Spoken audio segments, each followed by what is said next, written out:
Apologies to you, my audience, for my tardiness. I was trying to gussy up a little bit. Translation, I was trying to shave some of this off and clean up the face and all that happy jazz. And, as you can tell, I have suffered horribly, a horrible wound. I bleed for this audience. That's how much I love you. Hi, how you doing out there in internet land? My name is Brian Trippett. I am the Front Porch Conservative. And welcome to this Thursday night session of Chattin on the Porch. A fun little live stream that we do through the evenings, Monday through Thursday, 7:30 Eastern, where I, your humble host, bring myself to you. Yes, I did, Midmo. I cut myself shaving. I admit it. Look, a certain standard has to be maintained as the host of the Electronic Front Porch, and daggone it, if that means that, sometimes you run the risk close to showtime of a little bit of a razor cut, well, these are the things you do because you respect your audience that much. Oh, so you get around this problem, huh? I see. Well, it's very itchy, and it's like, ugh. I'm too used to being clean shaven after all the years, but I respect the beard. We are on Rumble, we are on Twitter, and we are an old war wound. I'm not even going to be able to get through this intro. The comments are that fun. Oh my goodness. We're on Rumble, we are on Twitter, and we are on that quaint little alternative social media platform known as YouTube. So if you please, do me some favors as always. Number 1, go ahead and subscribe to my channel. Number 2, go ahead and hit the thumbs up. Would greatly be appreciative. Number 3, share the link around. Leave some comments in chat. Do all the things that you guys do as Fedora Nation to help this little project of mine grow. And you guys have been doing amazing, above and beyond anything I could ask for. You guys are totally awesome. Oh, goodness me. Yes, we're here tonight. We are here indeed. WWG1 says, good evening, all. Good evening, WWG1. How are you tonight, my friend? Glad to have you here in the house. Let's see. I cut part of the tip of my thumb. Dude. My sympathies. My word. Yeah, hopefully this thing will dry up enough I can kind of get one of these as the night goes along and see if I can't eliminate that enormously large distraction. Oh, my goodness. How are you guys tonight? How are you? See, accidents happen, man. Okay, yeah, very true, very true.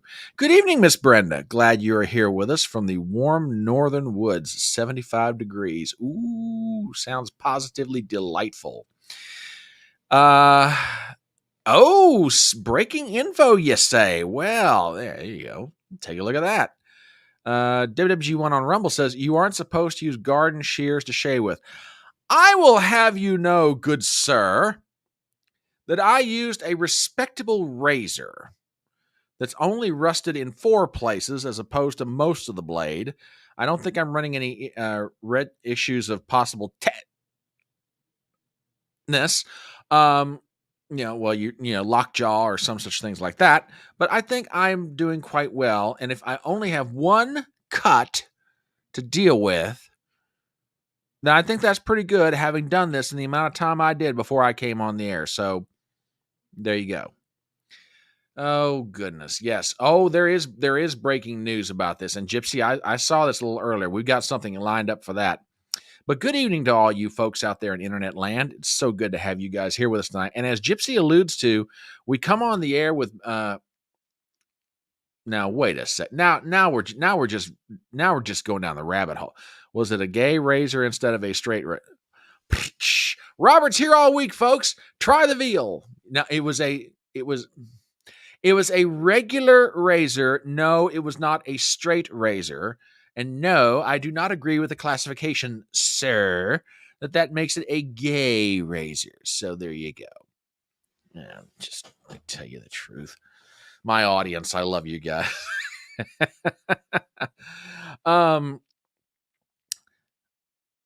Up in Connecticut sent me word of this, and I've got a little bit of an update.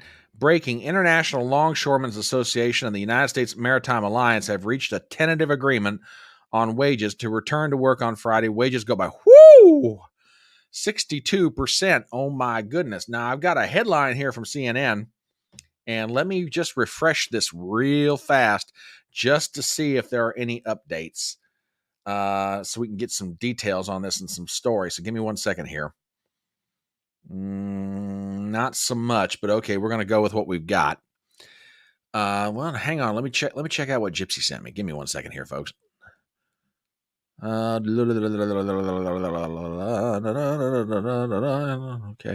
Well, I'll tell you what, for the sake of argument, I'll throw it all up here because I'm just that kind of a host. One moment, por favor. Because I just love you guys that much. 1 second, folks. Okay.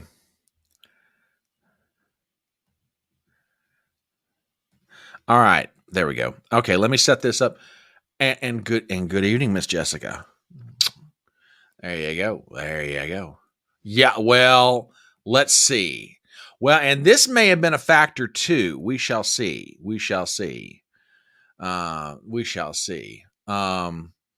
But yeah, we'll see what happens there. And with that, I'm going to pop this up on screen. Gypsy sent this to me a little bit earlier, and up in Connecticut advised me the same situation, but I'll let you hear it from the lips of the most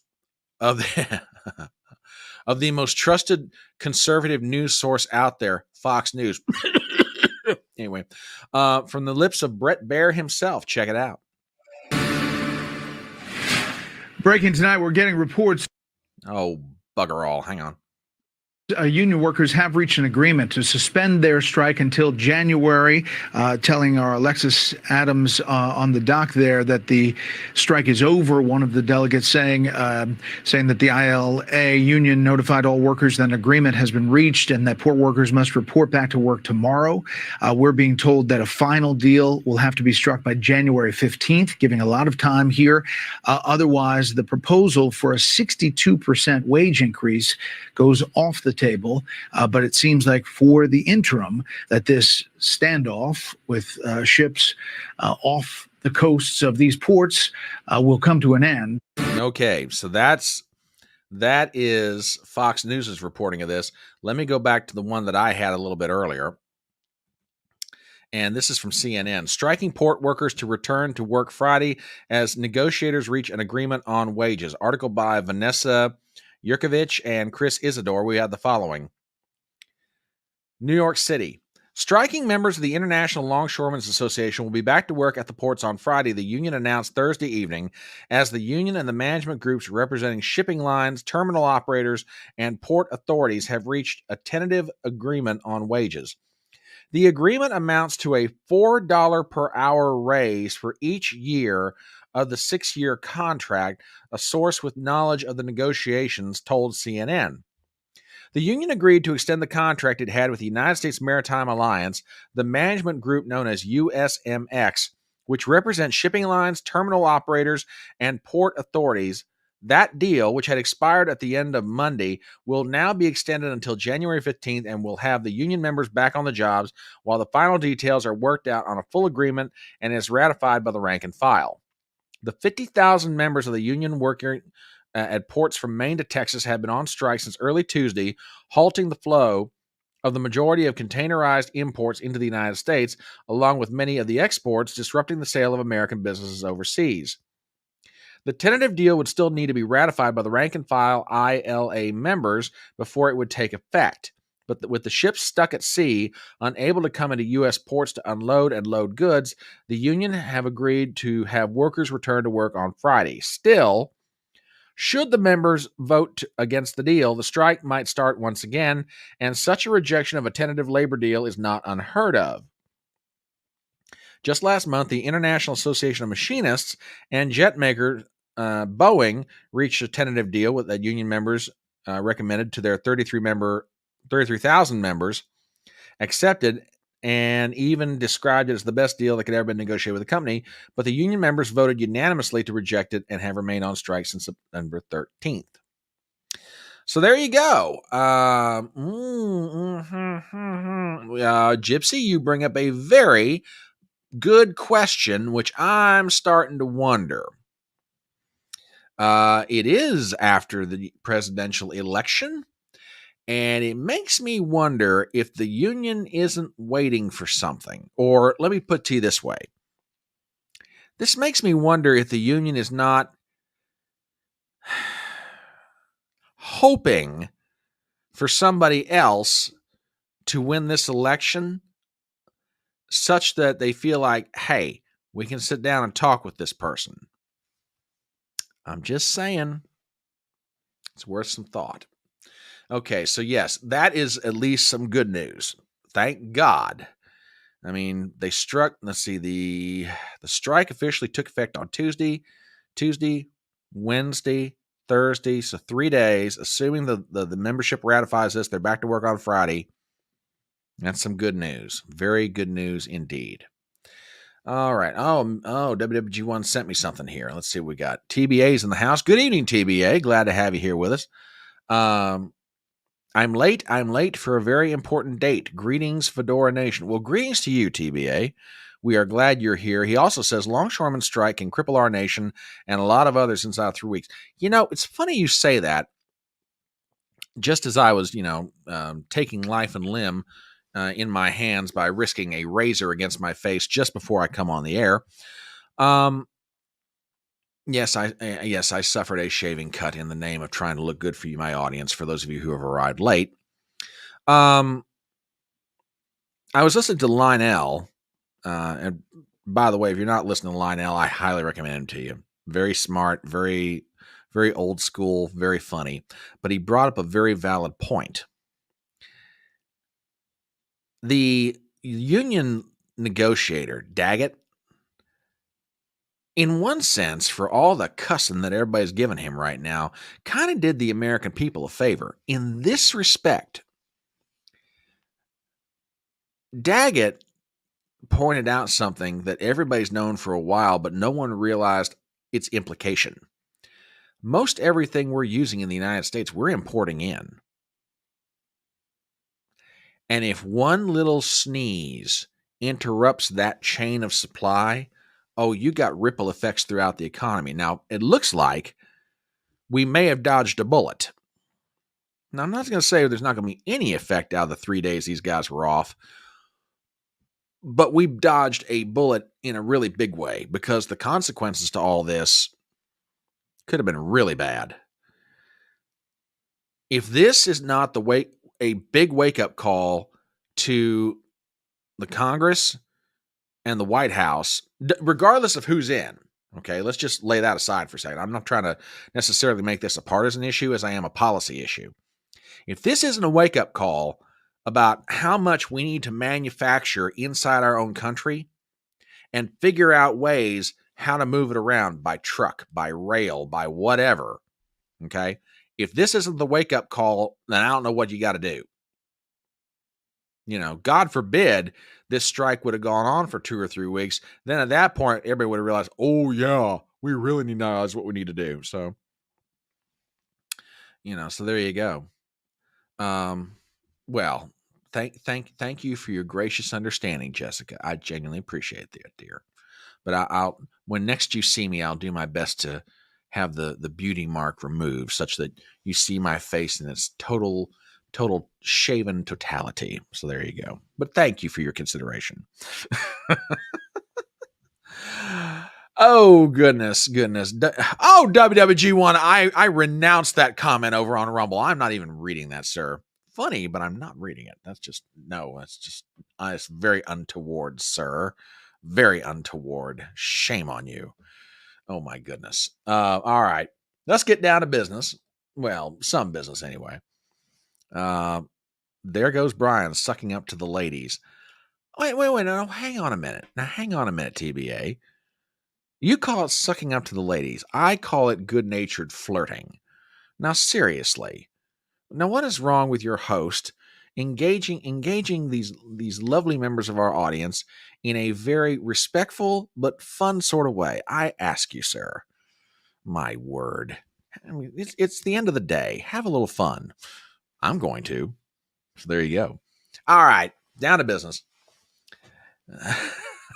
TBA's like, yeah, YouTube is full of pretty women. All we got over here is us wingnuts. Okay, get some pretty women over there, dude. It's your party. I'm just saying. You hear that, ladies over on YouTube? You pretty women. There you go. There you go. All right. To the merry memes we go, and a lot of these are sort of directed at the current situation in Georgia, North Carolina, South Carolina, and Tennessee, etc. And the topic tonight's going to mostly focus on what's going on, the American spirit and the American government. So with that, we go to the memes. Now, as you all know, FEMA has announced via Vice President Kamala Harris, who made a visit to Georgia the other day, that victims of Hurricane Helene will be given direct assistance by FEMA of $750. There you go. Well, as you might expect, people already have certain plans of what to do with that money. However, given the current state of things and inflation, I think you begin to understand why it is that stretching that 750 out, it's going to be a little bit hard for these two. Yeah. So they got a budget of $750, and wife's like, yeah, I think we lost that house to Helene. The husband's like, yeah, I kind of agree with you. We lost that one to Helene. So there you go. There you go indeed. So I don't know. That's $750. Now maybe they're getting $1,500. $750 for him, $750 for her. Maybe that's how it's working out. We'll see. Yeah. TBA says $750. Harris can shove it up my hairy. All right. Thank you for self-editing. We appreciate that. Goodness me. Yeah, there you go. What else do we have here in the way of the merry memes, or not so merry as the case may be? Yes. And, we are all a little bit frustrated by this announcement about the $750. But, even in the midst of this, some people are actually demonstrating their appreciation for the assistance that they're getting from the federal government. And, they have all kinds of ways to express their gratitude. And somebody took a picture of one of our fellow citizens, letting everybody know, yep, I'm down for that $750, baby. There you go. Like I say, the American people are very creative when it comes to telling you what they really think. And you know what? I got to give this individual right here, I got to give him some serious credit on this one. This is pretty good. Just saying. That's true. That's true too. A couple of bottles of good, it better be real good booze. If somebody's going to spend $750 on some booze, it better be good. WWG1 says for $750, I can get myself a Big Mac meal. Well, with inflation, you ain't too far off the mark, my friend. Not too far off the mark indeed. Let's see. Midmo says, I called it the other day before they came out with the amount flood victims get $50 more than fire victims in Maui. Good point, brother. I must have missed your comment on that one, but good point. Good point indeed. All right, let's see what else we have in the way of the electronic editorial page. Here's one I found today. That to me, I've often said, and I'm being a little bit serious on this one. I've often said that memes are the modern day political cartoon. Whereas, old guys like me, would sit around, read the local newspaper and have some national cartoonist have his political cartoon of the day in there. Memes serve that purpose on a so much larger and better scale, like I can't even begin to imagine. And when I found this one, I went, yeah, if ever there's a meme that sends a message, this is it.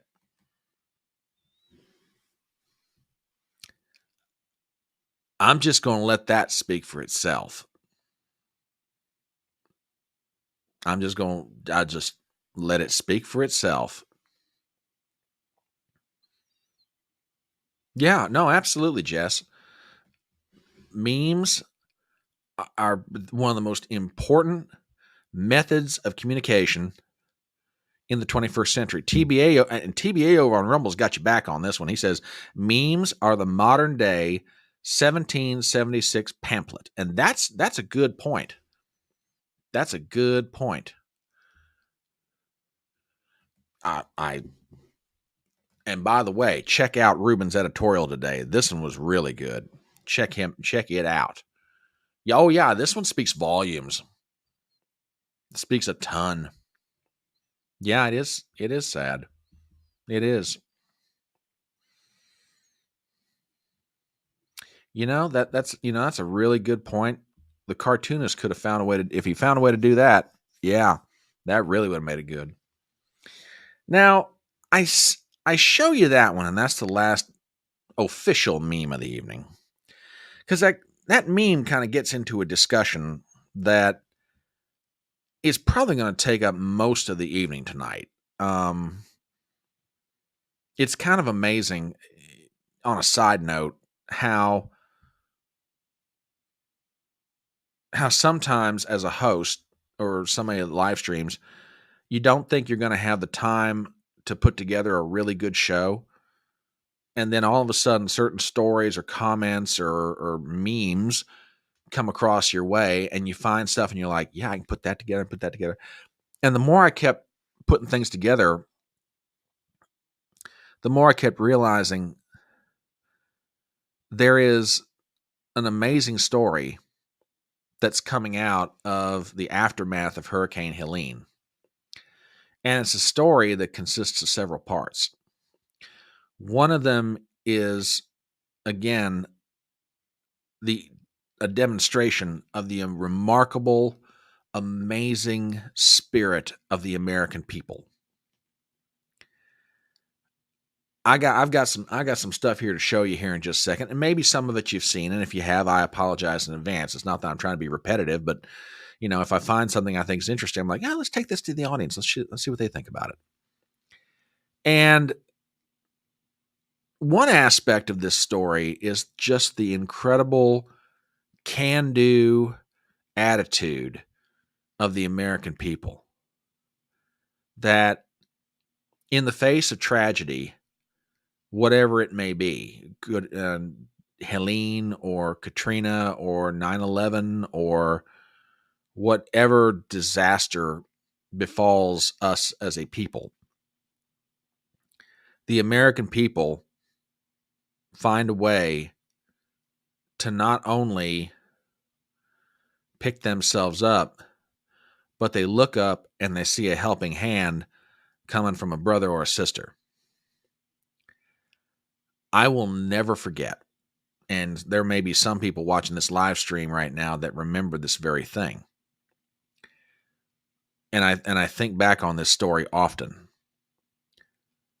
When 9/11 happened, as you all remember, it was absolute chaos and pandemonium down in the lower part of Manhattan for days afterwards, weeks afterwards. Firefighters are trying to put out blazes that went on for, I couldn't even tell you how long. Cops are trying to do the work that in the middle of a crisis situation that I can't even begin to imagine. Cops are missing, firefighters are missing, people are missing, bodies are being brought out. And in the midst of all that, there was something extraordinary that happened. All of a sudden, from Jersey, from Pennsylvania, from New England states, Connecticut, Rhode Island, Massachusetts, from places further south, people were coming into New York City trying to find a cop, trying to find somebody in charge, trying to say, man, what can I do to help? The Red Cross was taking in so much blood from donations that they were running out of places to store it. At one point, Rudy Giuliani and Bernard Kerik, who was then the police commissioner in New York City, had to make a public announcement. It's like, and was not talking specifically to any one person, but more talking to this group of fellow Americans who were descending on New York City, not to cause chaos, not to loot, not to riot, not to anything else. They're just trying to find somebody and say, hey, plug me in. Do you need me to move debris? Do you need me to get food? What do you need me to do? Do you need me to give blood, give money? What do you need me to do? At one point, Rudy Giuliani went to the microphone and said, guys, we love you. And believe me, it's not lost on us what you're trying to do. But we've got more people down here right now than we know what to do with them. Just give us a minute to breathe. Right now, go on home or hang around, go on home, do what you feel you need to do, but give us a chance to breathe. We got more people coming, offering us help right now than we actually know what to do with. I will never forget that. I mean, there's a lot of things about 9/11 that stick in my memory, but I will never forget that to the day I die. Because in that moment, the American people came together as one. And for all of our factiousness and all our fighting and all of our growls and all of our everything else, when push comes to shove, we will come together as a people. Sometimes it takes something really bad to make that happen. But we will come together as people. Absolutely. The helpers will help. And it's with that, I start off with some pretty amazing stuff. And from places you wouldn't expect. I got something here just to start it off, just to give you an idea. Waffle House. And you're sitting here thinking to yourself, Brian, they're a commercial restaurant. Yes, they are. And they're also a business that is up and down through the South.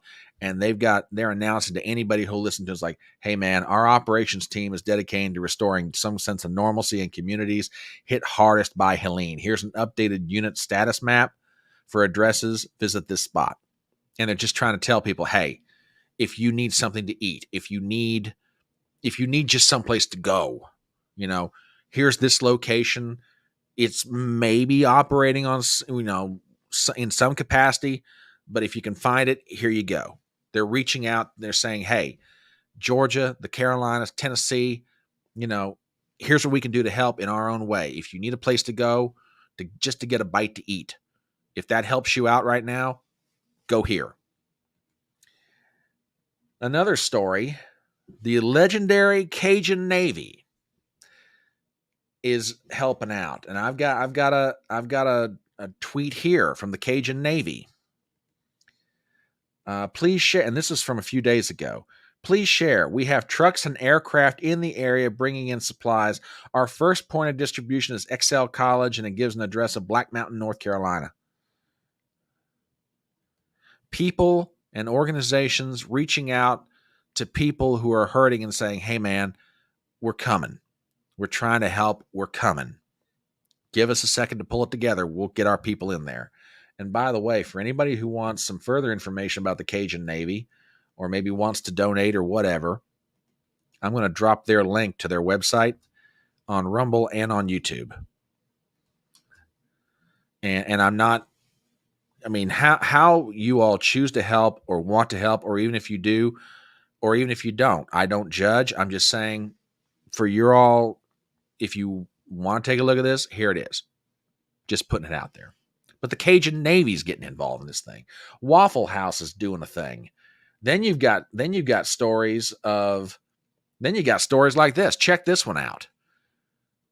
From the Gateway Pundit. Mountain mule packers deliver relief supplies to North Carolina flood victims as Biden-Harris regime fails. Now look at that headline. Mountain mule packers. Okay? Now, that sounds positively crazy. This is America in the 21st century. What the hell are we doing with mules trying to get them into North Carolina, the mountains of North Carolina? Okay, we'll get to that here in a minute, okay? But if you've never heard of this organization, believe it or not, this Mountain Mule Packers, they've got their own website. They are an actual company. What they do, let me enlarge this a little bit and let you guys have an easier chance to read it. With over 30 years' experience, Mountain Mule Packer specializes in high altitude, crew served weapons and extreme terrain pack supply trains. Coming from the Sierra Nevada mountain range, Mountain Mule Packers are now located in North Carolina with mobile training capacity to meet multiple needs. Military units can receive instruction in load out configuration and mission special equipment. Many courses are offered to the public, corporate, and youth groups as well. This is a business out of North Carolina. What do? It's very simple. They train mules. When this crisis, Hurricane Helene, came through the area of the world which they reside, which is the Carolinas, North Carolina in particular, they reached out and said, hey, man, what can we do to help? And what did they start doing? Bless their hearts. These guys started taking supplies loaded on mules into the mountains of the Carolinas. Here's one of their tweets. Mountain Mule Packer Ranch is a company based in North Carolina that provides pack mules for military missions. And if you stop and think about it, that does kind of make sense. I mean, we're out of Afghanistan, well, more or less, let's put it that way. We're more or less out of Afghanistan. I'll just put it like that. But if you think about the terrain of Afghanistan, kind of makes sense. You can't exactly drive a lot of military equipment through a place like Afghanistan. So a company like Mountain Mule Packer kind of makes sense because there are moments when the military's got to move something. And daggone it, there's only one good way to do it. You got to do it with a mule. Now, can you imagine some Gen Z or millennial trying to negotiate with a mule if they're in the military? I mean, I'd give money to watch the training. That'd be great. TBA says, isn't that the way we got over the mountains in the first place? Mules. The only way over the Appalachian Mountains 3 centuries ago was by mule and by foot. Wagons didn't even get over until road. That's a good point. That is an absolutely good point. Donkeys with freaking lasers. It's good. Yeah, and they can go anywhere. And right now, given the terrain of the Carolinas, mules and horses are probably about as good as it's going to get if you cannot get a chopper in there, which we got some commentary about that too. And Force Mommy says, good mules are amazing creatures too, smart and hardy and tough. Now, I believe that. My dad never did get kicked by a mule when he was growing up on the farm. He did get kicked by a horse. Knocked him out for about 5 days, but that's a whole other story for another occasion. And I still wonder if my grandfather shot the horse, but I don't know the answer to that one. Anyway, take a look at some of these pictures. Let me pop these babies up here. Look at this. They're lined up by the trailer. And this is just amazing. Here's a picture. I'm loaded up with some supplies. Again, here's one more. Look at that. Yeah, ain't no road gonna let you get through that. So yeah, the mules make perfect sense. Perfect sense. Matter of fact, give me 1 second here. I got a little something else to go along with this.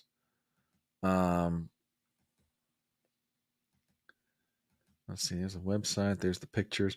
Yeah, check some of this out.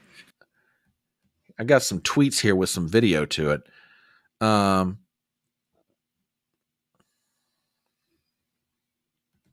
Here you go, folks. Posted by the Mountain Mule Packers group. Y'all come and visit. Thank you, Mike. Thank you, Bob. We'll see y'all this evening. Pack mules in the Cajun Navy are bringing water and supplies. Apparently the Cajun Navy hooked up with these guys, brought them supplies, and they're taking them up into the mountains. Just extraordinary. Got another one here too. This one runs a little bit longer, but this was on TikTok, and then somebody posted it on Twitter.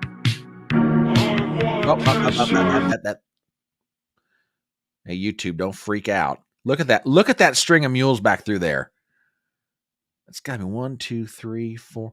It's got to be 8 or 9 mules that this guy's got on a single line, moving them moving them up through the mountains. Hang on, 1, 2, 3, 4. Yeah, it's got to be at least 8 or 9 mules. Incredible. All of them loaded down, all of them supplies, taking them to people desperately needing them. Just desperately needing them. It's incredible. It's absolutely incredible. Now, and I mean, just to show you how effective they are right now, here's a tweet from Sean Davis, who is the co-founder of the Federalist website. Text from a doctor friend of mine whose family lives in a tiny mountain town in north of Asheville that's been destroyed by flooding. Quote, people are getting insulin by donkey, and FEMA's response is $750 and wait 3 weeks. That, ladies and gentlemen, that right there is a testimony to the can-do attitude of the American people. You got insulin being delivered to people by donkey. You've got people who are looking around saying, I'm going to do something.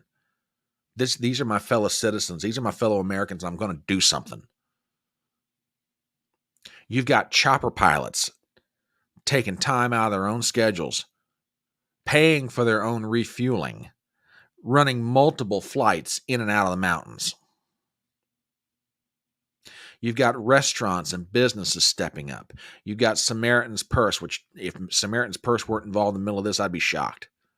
But you've got a literal slew of organizations right now. They're doing everything they can. And not just organizations, the average everyday American.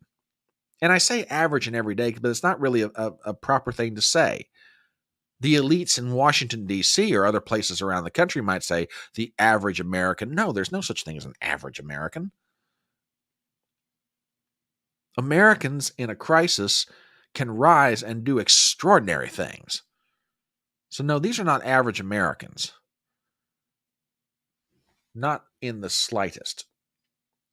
So that's part of the story that makes up what's going on right now. The American people, in their own unique way, as they have found a way to do through the years, the decades, and the centuries, coming together in the midst of crisis and heartbreak and anguish and loss, and reaching out a hand and say, brother, I can't fix it all, but I can help you somewhat. What do you need? And if at various points I get a little bit emotional tonight, I apologize in advance. I'm not trying to do it for dramatic effect. It's just when you stop and consider the kind-heartedness of the American people, it really moves you. It really does. I mean, I know you guys could absolutely sit here and tell me stories of things that you have seen in your communities. People that you wouldn't think would do it. And they're down to the last thing they've got, and they've got the shirt off their back and they're giving it to somebody. They're slipping off the shoes on their feet and they're handing it to somebody and say, hey man, you need these worse than I do.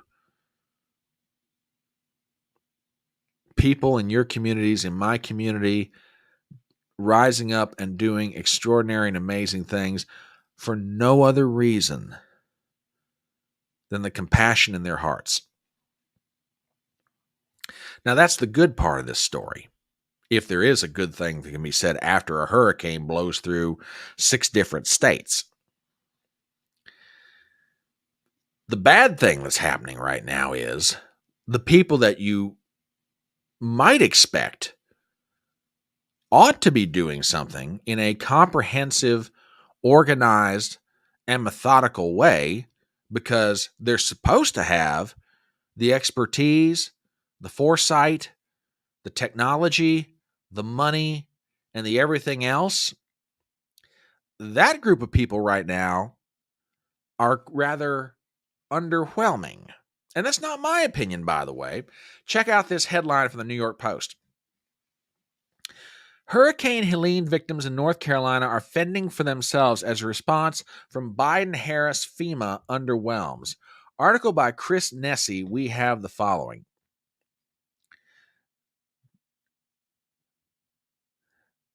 Desperate residents of Hurricane Helene ravaged western North Carolina are relying on homegrown relief efforts instead of waiting for the Biden-Harris administration's financially depleted FEMA to get its act together. And oh, have we got something to say about that line about financially depleted FEMA? You guys have probably seen the stories.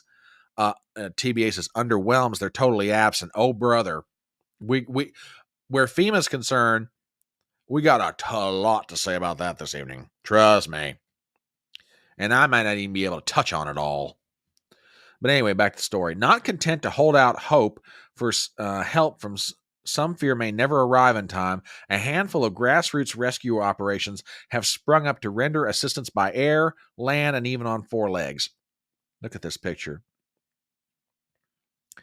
U.S. Coast Guard plays a role in rescue efforts, saving a dog and his owner stranded after the man's boat became disabled. Not sure exactly where that's at, but it might be just a stock photo. But anyway, with hundreds more missing in the remote, unforgiving terrain and communication services damaged or non-existent, the search for survivors grows more dire with each passing hour. Local airports like City of Statesville Regional Airport and Hickory Regional Airport have transformed themselves into donation drop-off and delivery zones, courtesy of a few dozen volunteers lending their time, critical supplies, and in some cases their planes to rescue efforts. A little further into the article, roadways near the airports this week were jammed with donors and volunteers who brought car and truckload of everything from food and medicine to fuel and camping supplies. The donations were then collected and loaded into small, privately owned airplanes for delivery to the hardest hit regions of the state. Quote, the amount of pilots coming in and out of Statesville today is amazing. Because of their generosity, our community is saving lives, and we were able to get supplies to a remote area today for at least 100 people who've had no contact with anyone until yesterday. A volunteer posted on a Facebook page that's been dubbed the Hurricane Helene Airlift Relief. In the days following the historic storm, the skies above western North Carolina echoed with the whirling of helicopters, many of them captained by private pilots looking to lend a hand to their fellow Tar Heels. Garrett Mitchell, a pilot and a YouTuber known as Cletus McFarland. I love that name. I love that. You gotta love a guy named Cletus. You just gotta love a guy named Cletus. Just saying. Anyway, choppered out to a remote area after seeing a desperate mother's cry for help on Facebook. Quote, we are in a serious situation right now. My child is almost out of formula, and we have a woman on oxygen here. We need to get out bad, she wrote in the post. After meeting on the ground with rescue personnel, Mitchell headed their way and picked up the two stranded parents and their baby, flew them to safety, Vertical Magazine reported. Quote, the true power of social media, Mitchell wrote. Let this be an example of a post that helps someone in need. Now, as with many times in our history, the American people are rising up and doing amazing and extraordinary things. And like I said, for no other reason than out of the kindness of their hearts. But you kind of got to wonder, all these folks are doing everything they're doing. Where's FEMA? Where's the federal government? Or to put simply, what the hell goes on? Well, that's something people in North Carolina and other places are asking. I've got a clip here. Listen to this. We haven't seen FEMA. We haven't seen Red Cross. We haven't seen Hearts with Hands. We've seen no agencies come through here. Most people drive through with their cameras out, filming us like we're animals in a zoo, and don't stop. Ooh, and that's not the only one, by the way. That's not the only one at all. I got another one here from a pilot out of Nashville, Tennessee. This runs about 3.5 minutes. We'll stop it if I think I need to, but check this out. I'm a pilot for my own Aerolux Aviation in Nashville, Tennessee with a couple other guys, and we're here to help all the people that are stranded after the storm. I can race it up here if you want. Just basically, we're in Nashville, Tennessee, saw the news, what was going on, and we decided, let's go help. And what has been your experience? Because there's been a lot of outrage and a lot of questions about the federal government's response. With you being here on the ground and in the air, Yes. what has been your takeaway from how they've handled this disaster? Well, there is a complete and utter lack of federal government response. We think whoever's in charge right now flew by yesterday through the TFR. I've seen nobody on the ground. Ivanka Trump came yesterday, talked to us. Elon Musk guy's been here talking to us. Glenn Beck is here now talking to us. Have seen no one from the federal government to help out at all. Nobody. And what do you think about that? To be honest, it just pisses me off. This is our country.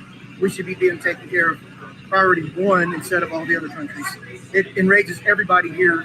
90% of us, there's about 100 to 150 volunteers here at this site. 90% of us are retired military. And it just pisses us off because we sweat blood, sweat and tears for this country, and they don't give back whatsoever.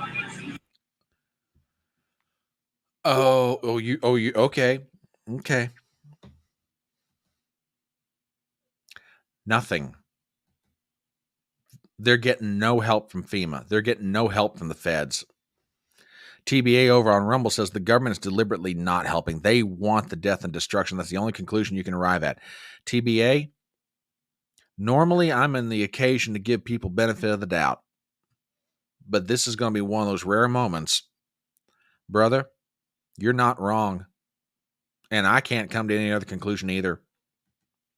FEMA, the feds, whatever federal agency you're talking about, they are slow walking help to these areas to the point that I can't come to any other conclusion. I said to a friend of mine today at work, we were on a weekly conference call we do together. We, at the end of it, we kind of kibitzed about some stuff that's going on in the world, and obviously Hurricane Helene is one of them. And I said, there might have been a point in my life that I would have chalked it up to just basic incompetence. Not with this bunch. Not after 4 years of this. This is just malicious evil. And I said very specifically, I said, I don't care if the company higher ups on the here this call, we got some maliciously evil people running our government. And I genuinely hate to say that about my fellow Americans. Men and women and children are dying all by design by the Fed's lack of action. TBA, I ain't disagreeing with you, brother. I'm not. Hold on to that thought, Gypsy. I got something from Pete Buttigieg to play here in just a second that it does back up your point. That does back it up. So yeah, you've got pilots on the ground. They're seeing no help from FEMA, no help from the feds, maybe a flyby, whatever, nothing. There are individuals who are helping out. You heard him name names, and I'm not sitting here praising or cursing them. They're doing what they're doing in their function as Americans. But there is a decided lack of federal response that's uncoordinated, discombobulated, or just out and out irrelevant, whatever you want to call it. From the singer John Rich. Just spoke to a friend of mine in law enforcement, North Carolina. He said that they have, and I quote, already used over 500 body bags, and there are bodies in trees, mud, cars, houses, everywhere, and no federal support whatsoever.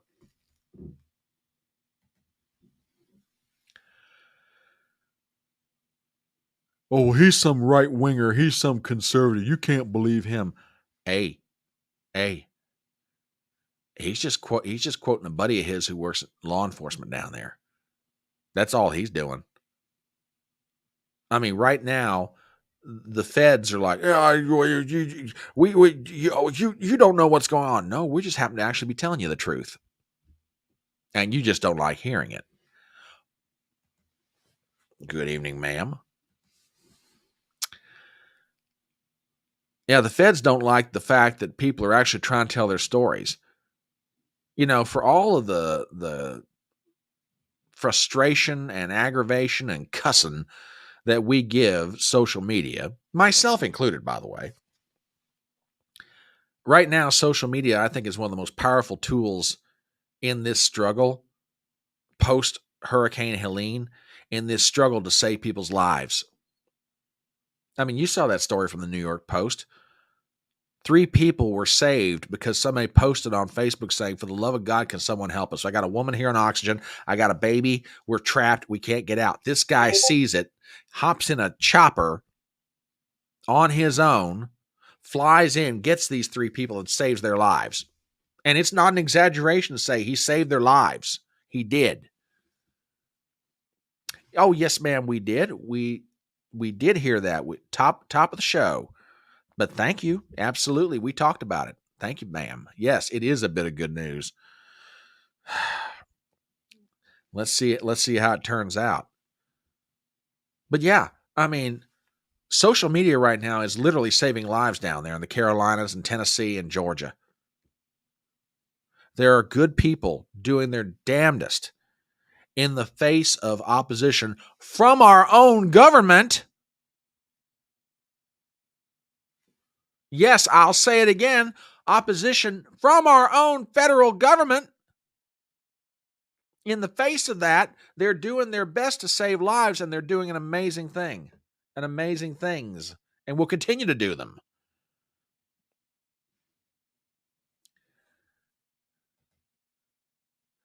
And if you wonder, if you think you're sitting here saying to yourself, "Oh, come on, Front Porch, you're being awfully political about this." Oh no, I'm not. I'm not being political about this. And by the way, for those of you out there that feel this way, y'all maybe happen to be on the political left. Maybe you're supporting that lady named Kamala Harris. I got bad news for you. It got political before it ever got to my microphone, baby. Okay? It got political when FEMA can't even figure out how to piss in a boot. That's how little sense they've got. It became political when the government of the United States decided to give more money to Ukraine, to Israel, to every other country around the world, to the point that our own citizens, in their time of need, they don't have it. Why? We're giving it away. And when I say we don't have it, I got a story here in a minute about FEMA that if you have not seen this yet, your blood should boil after you get through reading it with me. Because FEMA's broke. Oh, that's just an exaggeration. The hell it is. I got a story here from the New York Post verifying FEMA's out of money, baby. They're tapped. Done. Out. But yet we just gave $8 billion to Ukraine.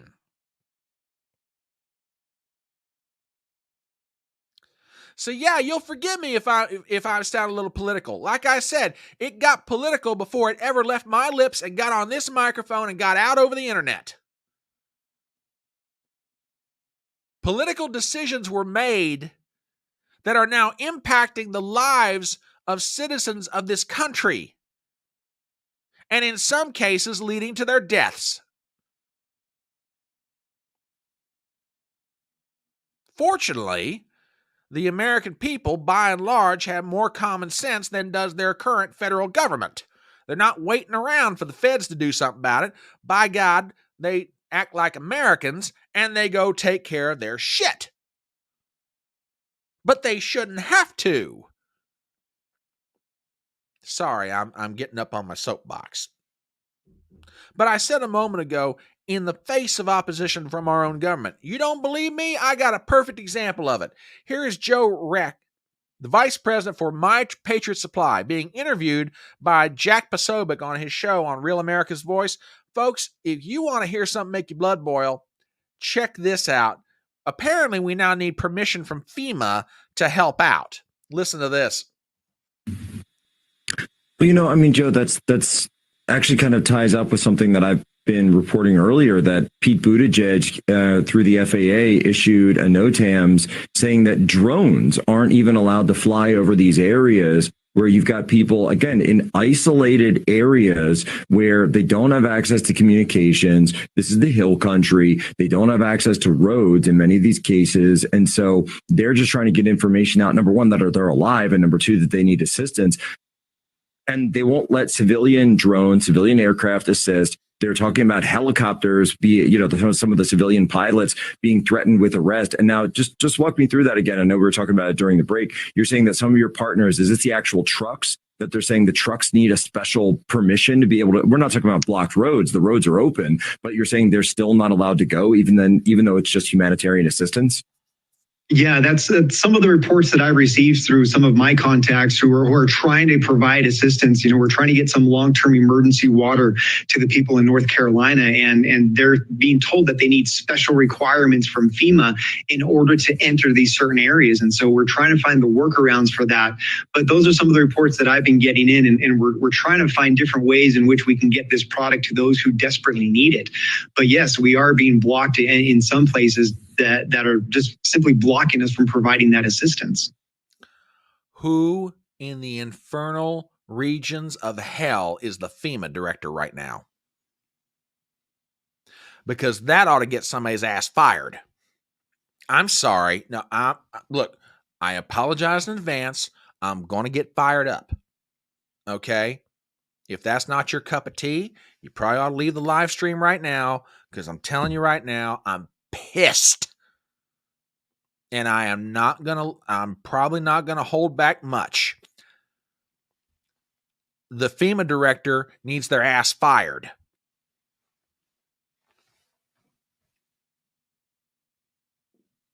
Yeah, that's one real good workaround. FEMA is literally telling people, no, I'm sorry.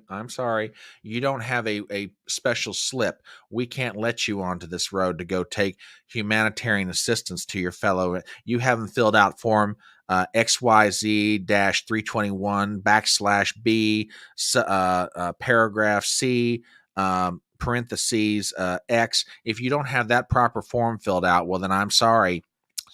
We can't let you in, because you have to tick off our bureaucratic requirements in order for us to be able to say that you were properly vetted by us to be able to give assistance. Screw that. The hell's the matter with you people at FEMA? Your fellow citizens are dying. These supplies might yet save their lives.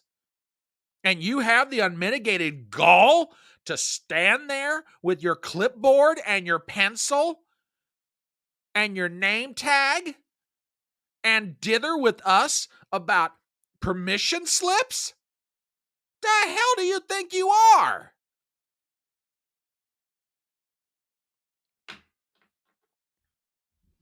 Oh, yeah. Yeah. Oh, we're going to get to that, Jessica. We're getting to that last sentence. Hang on.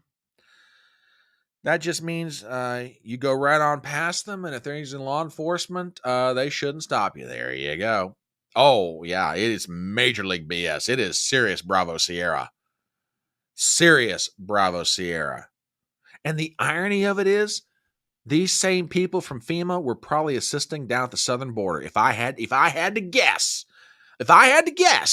wouldn't shock me at all if some people from FEMA have been down the southern border for the past 3 or 4 years, helping out, letting these people in, but no, we're not going to let you in to help your own citizens.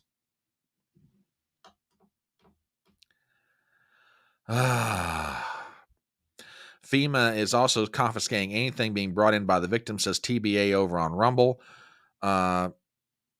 No, that's not happening. FEMA's in league with the money launderers. Only approved groups can help.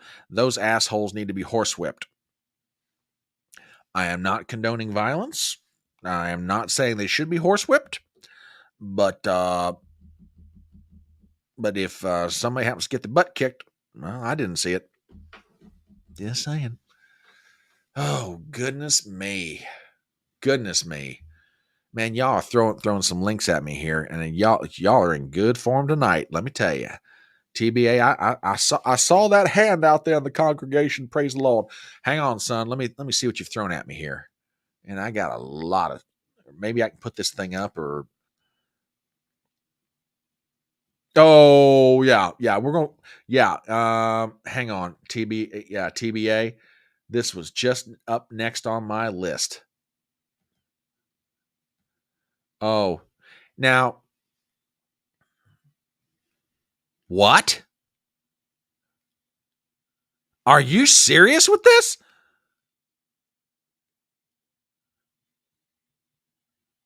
Honey, shoot me the link. I believe you. But we're going to share that one. If you got the link, shoot it to me. Shoot it to me. My God. Oh, this is going to be Katrina and Maui all in one. Before this is said and done, that's how piss poor a job FEMA's going to wind up doing on this thing. I swear to you, they will. Oh goodness.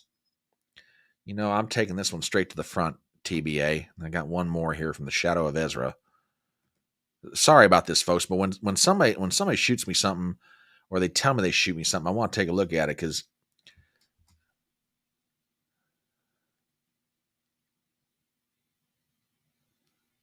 Oh God. Oh my God. Yeah, we're playing this. TBA. Thank you, brother.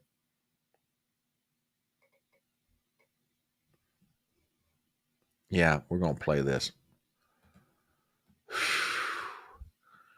Yeah, we got the federal government standing over here on the sidelines with clipboards and pencils and, you know, forms in triplicate, making sure that the right little check mark is made on it, or else you can't do anything. And then we got stuff like this. We got stories like this woman here. Thank you, TBA, for this one. Check this out, folks. Hey, y'all. So I'm safe in my house. Our power came on. I have water, and I'm so blessed. But the reports that are coming out of these towns in western North Carolina are horrific. The news is not even coming close to catching the true devastation. There are bodies that are floating down the river, babies. And if this is not a wake-up call that our government is not for us,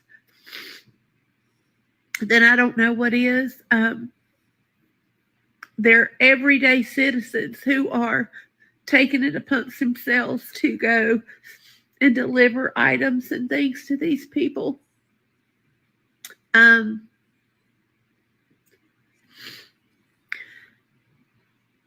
Anyway, pray for Western North Carolina.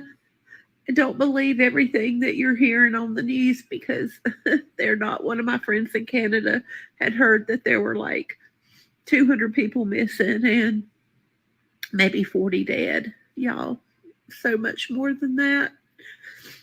At the local hospital in Nashville, there are over 900 unidentified bodies. And that was just from 2 days ago. So I'm sure there are more, but when was this there are people are floating down the river. And if you're able and you can donate, or you can get it in the hands of a real person, there were like, I think 10 different truck drivers who were trying to deliver goods, and they all stopped on the way up there, and every single tire was flashed. And so it's going to be up to us. We cannot count on Uncle Sam. It's going to be neighbor helping neighbor. And I don't care how old or young you are. If you can't get out there or you can't donate, you can pray. Because the devastation is nothing like I have ever seen.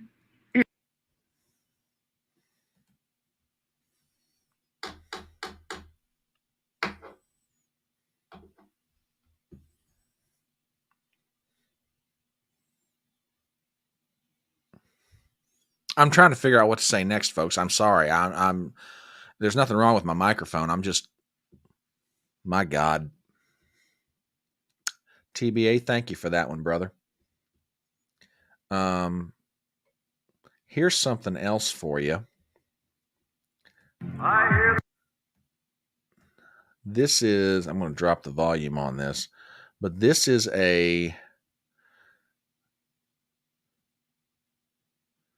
if you want to get an idea for how many people are stranded right now,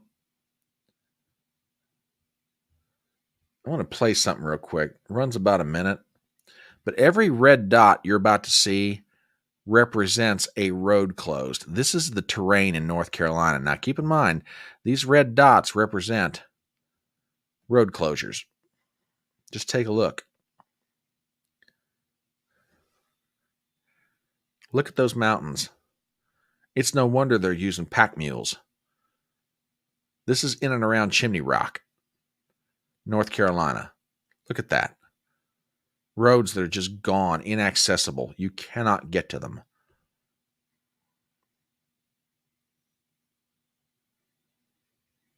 That's around Asheville.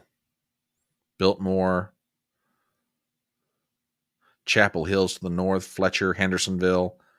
Just roads that are absolutely gone, unpassable.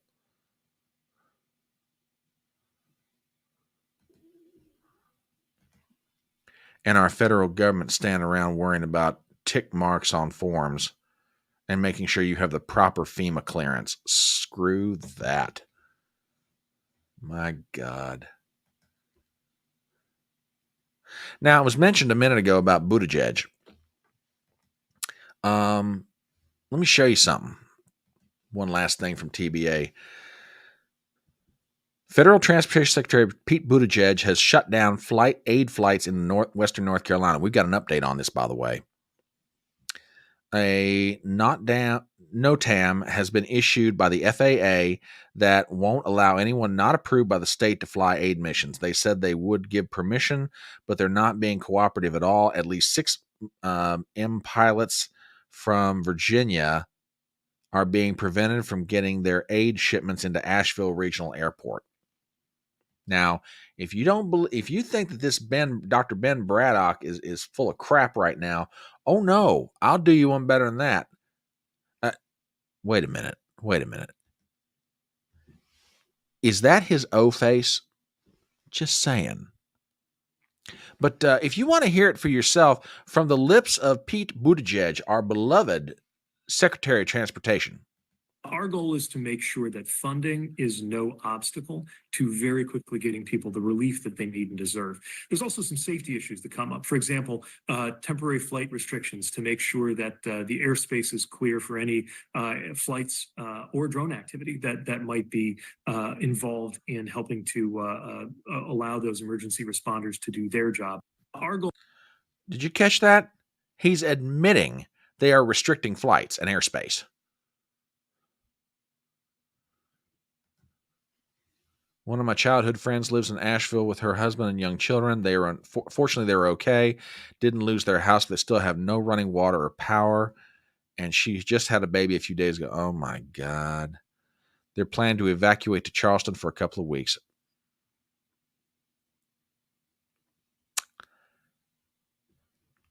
Good question, Motard.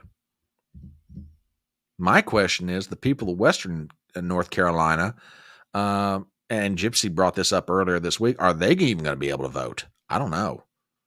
I have no idea. Been there many times. Yeah, that's true, especially around Asheville. Very true. We'll see. Saw that. Give me a second to get to it. Yeah, so you got Booty Jeji. Booty Jeji. That may be my new nickname for him. I kind of like that. Booty Jeji. You got Booty Jeji here, saying, we're restricting flights and drone flights and all that. But there is a little bit of good news, at least on that front. About 5 hours ago, Department of Transportation put out this tweet. Many temporary restrictions ended yesterday evening. All pilots should continue to coordinate with local officials on emergency relief operations, check local flight restrictions, and exercise caution during flights. That was around 3:40 today. Yeah, that's probably true, Midmo. That's probably what happened. His name is Butt Jug, says WWG1. Butt Jug. Okay. All right. I like it. I like it like that. TBA says, call him Booty Butt. That's not bad either. I like Butt Jug, though. I got to admit. Secretary Butt Jug. That's starting to really, really, I like that one.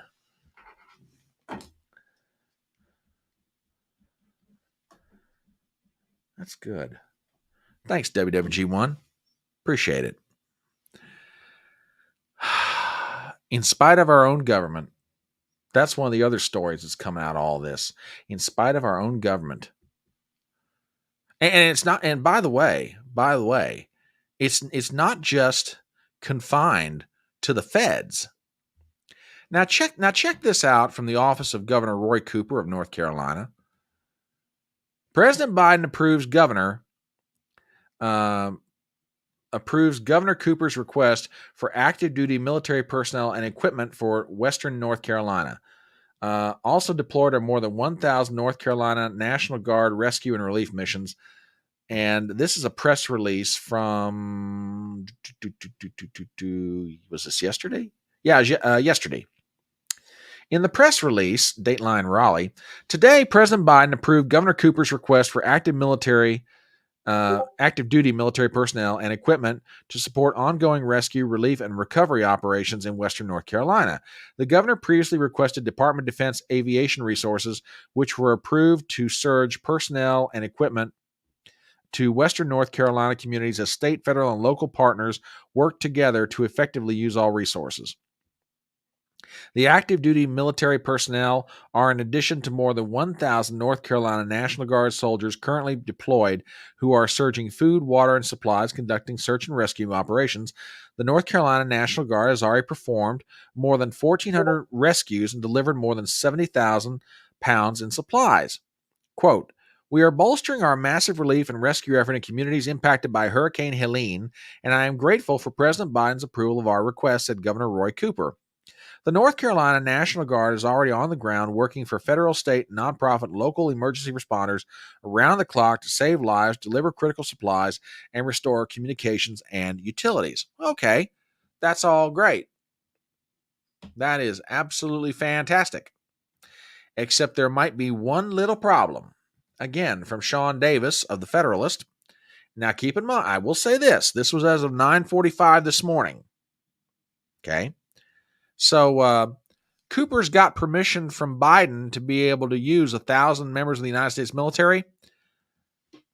According to a source in North Carolina, despite 1,000 troops being ready and authorized to respond in North Carolina, FEMA Region 4 and Democrat Governor Roy Cooper haven't yet written up the mission orders that the troops need in order to be deployed. So the troops are just sitting around twiddling their thumbs. It's been 7 days since Hurricane Helene made landfall. What on earth are you doing, Roy Cooper and FEMA?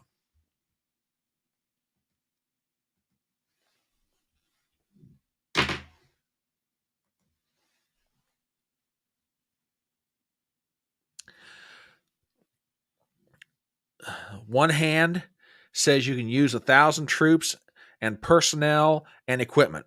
The other hand hasn't got the good sense to write the orders so the 1,000 troops know what they're doing. I believe this is commonly referred to, pardon my language, as a clusterfuck.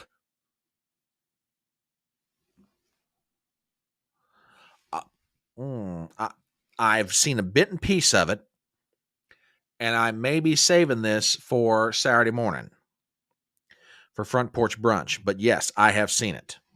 TBA says, no, it's called FUBAR. You ain't right. Excuse me, you ain't wrong. You ain't wrong, my friend. They're just sitting around with their thumbs up their asses. Yeah, up their asses, TBA says. Yeah, buddy. Yeah.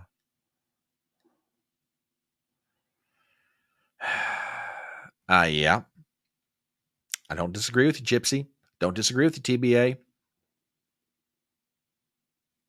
There is no amount of incompetent that explains this. You can't do this kind of stuff unless you're just flat doing it on purpose.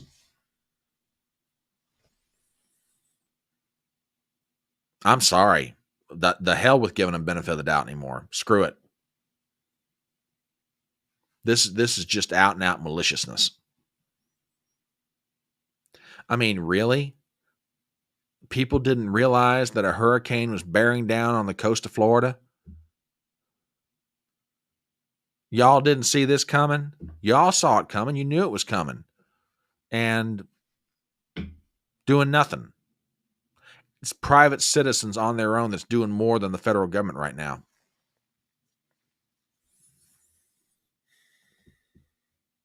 Now, it has been alluded to by many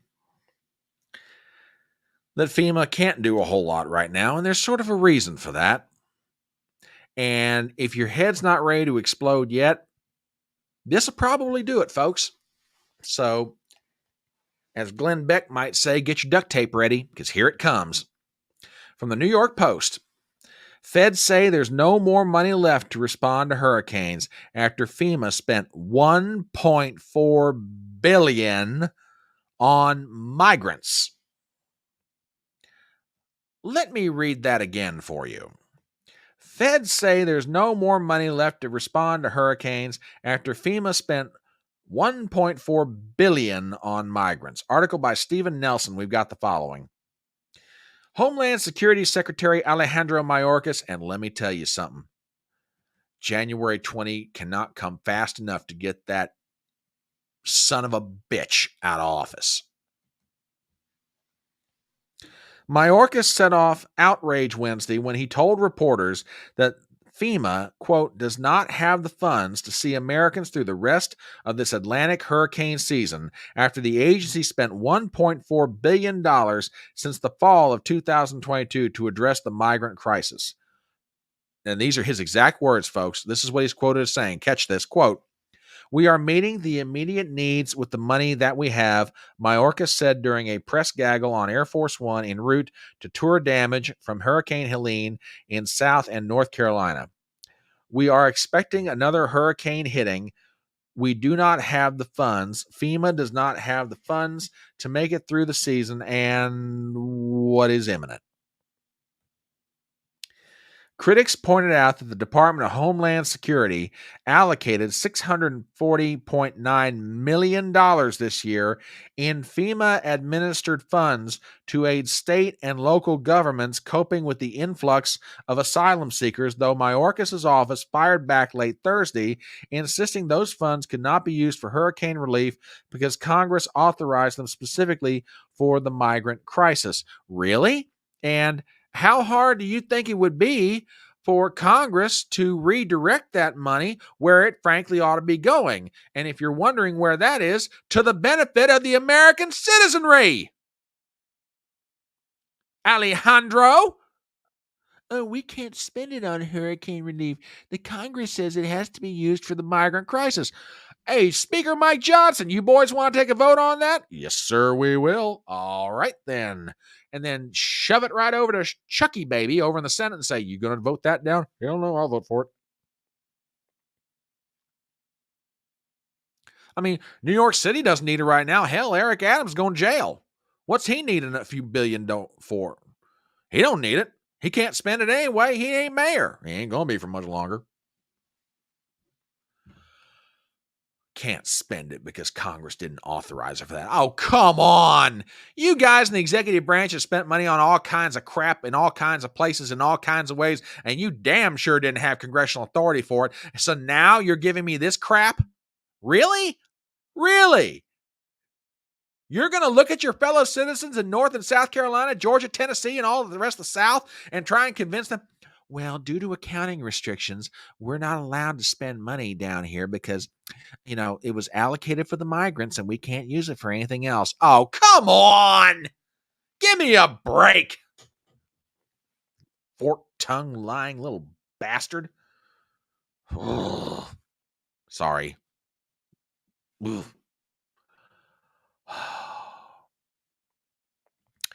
Quote, this is easy. Mayorkas and FEMA immediately stop spending money on illegal immigration resettlement and redirect those funds to areas hit by the hurricane. Put Americans first. Texas Republican Governor Greg Abbott tweeted Wednesday in response to the DHS chief. You ain't wrong, Greg. Normally I haven't got much use for it, but you ain't wrong on this one, brother. And if you're thinking that maybe that the New York Post is a little bit off on their saying that, $640.9 million went to spend this on migrants, here are some press releases from FEMA. Department of Homeland Security announces $380 million in additional funding to communities receiving migrants. FEMA awards $110 million to the emergency food and shelter programs to assist migrants. FEMA again. Department of Homeland Security announces distribution of more than $77 million in congressional funding for communities receiving migrants. The embassy in El Salvador. Department of Homeland Security announces more than $12 million in funding. FEMA. Department of Homeland Security announces $300 million direct funding to communities receiving migrants and $340. Oh my! And this is spread out over a few years, but you get the point.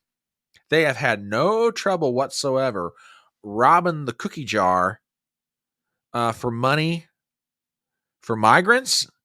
And now we've got actual citizens of the United States in desperate need of help. Oh, I'm sorry. We don't have any money for you.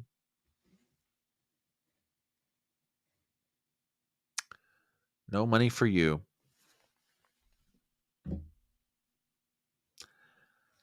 Oh my gosh, folks. Just makes your blood boil. Here's another one for you. From a influencer named Isabella Maria De Luca. Here's something I want to make. I have not verified this, but kind of makes sense. So far this year, the U.S. has given money to North Carolina. No, North Carolina's not on the list. Ukraine got $24 billion. Oh, okay. Well, that $11 billion, did that go to Georgia? No, that went to Israel. Oh, okay. Oh, that $1.9 billion, did that go to Tennessee? No. Looks like it went to Ethiopia. Well, surely the $1.6 billion went to South Carolina. No. Looks like it went to Jordan. And on and on and on it goes. Where it stops, nobody knows.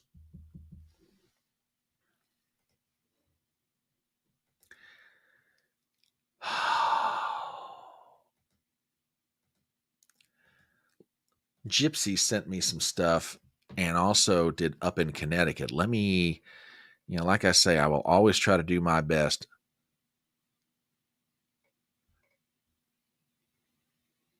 Let me see here. Yep, I think I just found. Let me start first with. Oh, here it is.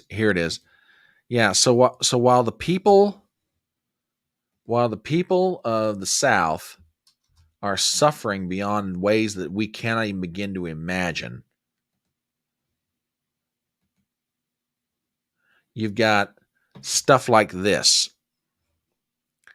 Check this out. Up in Connecticut, mentioned this a minute ago. Entire hotel is booked for FEMA employees. Remember what they did in Maui? Remember this? Remember this? They're present. They're in the way. They are directly interrupting our ability to conduct missions and operations. And I'm not going to disparage anybody because we are trying to work within partner relationships, both government and non-government entities within state and federal and county.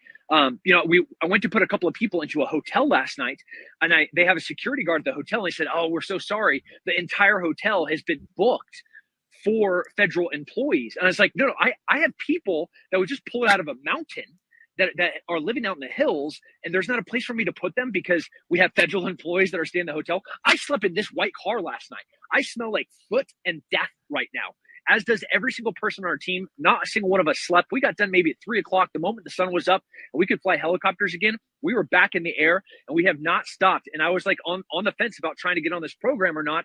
I want people to understand how incredible this organization is, Save Our Allies, and all the work that all of these volunteers are doing. But people, this is biblical level devastation. This is apocalyptic, the things that we see out there.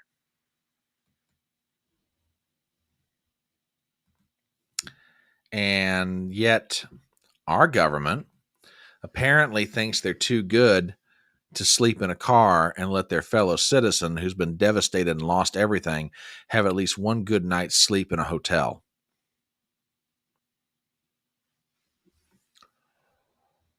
Wow. Gypsy, you've sent me some stuff, and give me a second, darling, because I will get this stuff pulled up. Because some of this stuff is just, oh my God, bad. Just bad. Yeah. Oh my gosh. Folks, there's a lot of things to be aware of in a situation like this, and one of them, this is a tweet from an influencer named Minnie J. Let me pop this up on screen, let you guys take a look at this. Reports are coming out of Appalachia of town hall meetings that it was indeed a land grab.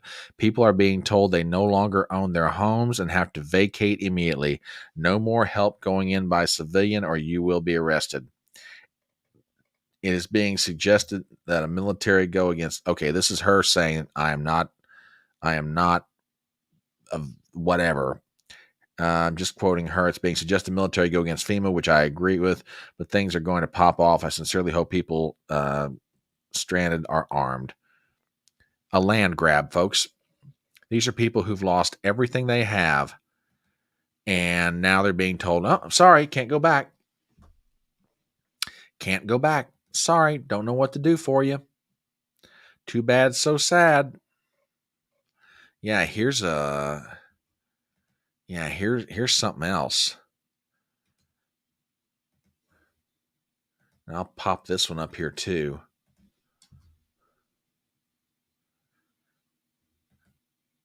Look at this. Notice to vacate, closure to public, October 1st. This is on stationery of a place called LA Campground. To whom it may concern, this is to inform you that the property owned at 5100 Ella Road, All Ella Encampment Properties, has been officially closed due to safety concerns for an indefinite period and must be vacated immediately. Infrastructure, including sewer, water, and electrical systems, suffered major catastrophic damage during the recent flooding event. Due to the damage and loss of these systems, it is unsafe to occupy the campground. Duke Energy has disconnected the power to the campground. Failure to vacate or engaging in vandalism may result in trespass. This is my family up in North Carolina. They now have 30 days to move what wasn't destroyed. Wow. Unbelievable. Unbelievable.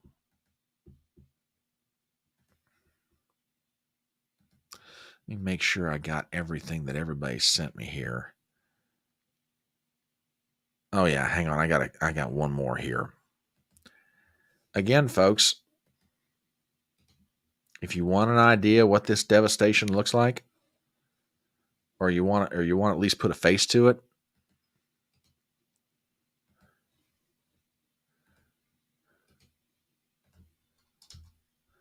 let me show you something. Gypsy just sent this to me a second ago.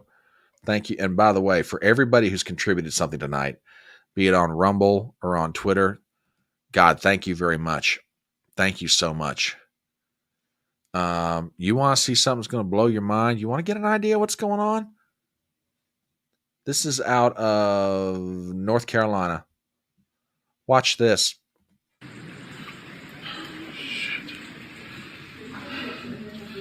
All right, we got to think about getting out of here because this is going to be.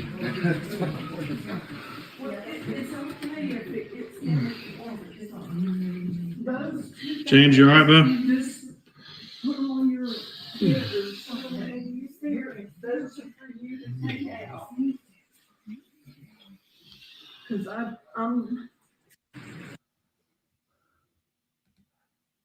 That's what they're up against. Unbelievable. And I'm going to end it with one more thing. You guys know me. I'll show a good meme for a lot of good reasons. But I got one here. It's not necessarily a meme, but it's a side-by-side comparison. And I'm going to play this. It runs about 45 seconds. I am not going to say a word as it plays. But when it gets done, I'm going to make a point. And with that, I ask you to watch the following.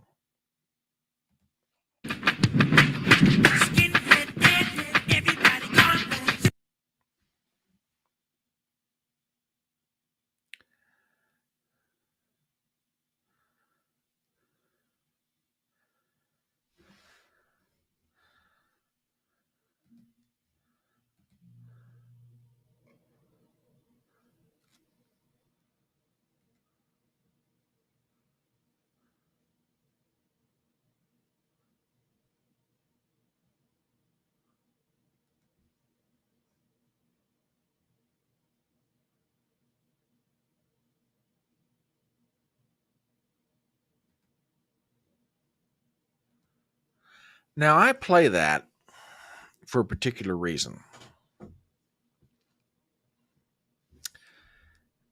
Yep. Oh, yeah. Yeah.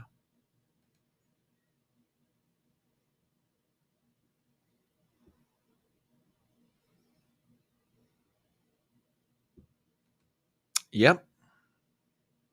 Yep. I play that for a reason. Oh, yeah, it's sick. You're absolutely right. You're absolutely right. It is sick. I play that for a reason. And I guess the reason is this.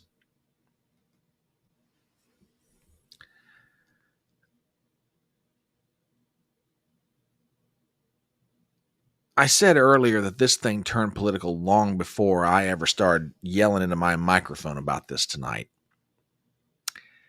It turned political when the federal government of the United States of America made the decision that it cared more about the welfare of people 3,000 miles away in a foreign land called Ukraine more than it cared about the citizens that it is constitutionally required to protect. It became political when the federal government of the United States of America started taking your money and my money that we pay in tax dollars, be it as individuals or as owners of businesses, and started making sure that the military of Ukraine was better equipped than the American military. This thing became political when the federal government of the United States made the decision to make sure that the borders of Ukraine were more secure than the borders of the United States, and made sure that thieves and murderers couldn't slip across the border of Ukraine, but didn't really care if thieves or murderers slipped across the southern border of the United States. This thing became political when the federal government of the United States of America wanted to make sure that the houses of people in a distant land were able to be rebuilt, and that their soldiers had a place to lay their head, whereas our people who have now gone through a disaster have nowhere to lay their head. It became political when the federal government of the United States of America started cutting through all kinds of red tape and regulations to make sure that military armaments got shoved out the door as fast as possible to fight in a war that we are not even directly involved in. Versus putting up more red tape to make sure that private citizens could not help their fellow Americans in a desperate time of need.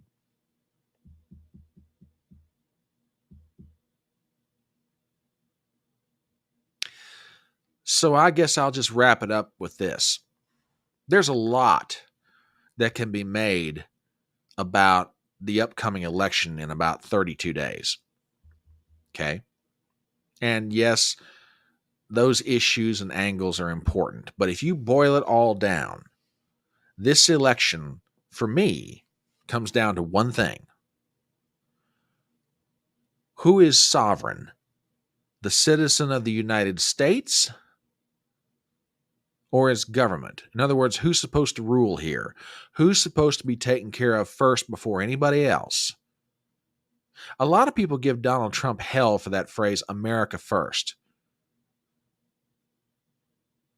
Well, we're trying to take care of America first, and apparently now our government doesn't have the resources to take care of Americans first because we spent too much time making sure we took care of everybody else first. So when you go to vote this November, whether you do it by mail, whether you do it early, whether you do it in person, whatever, just remember one thing. We're the ones who are the citizens of the United States. We're the ones that this is all supposed to be about. Remember that expression, we the people? I don't need to say that to you. You guys already know. I'm trying to remind the government that's supposed to be serving we the people. So think about it. And on that somewhat somber note, I'm going to wrap it up.